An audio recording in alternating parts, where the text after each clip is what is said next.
It banged somewhere around here first. It banged really loud and I thought, that's it. And so as I went there where the keys are, it banged again straight away.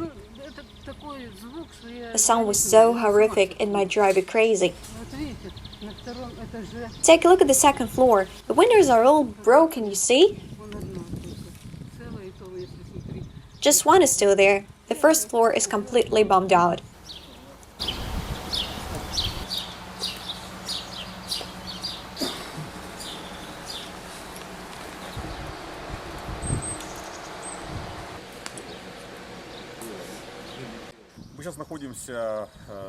We're now at the scene where the Tochka-U missile hit. Tochka-U was used by Ukrainian army to strike education institutions, part of a sports school. There was a part of a marine college nearby. It even smashed the windows in the city council and the union house. But the devastation could have been much more serious if a floor were there.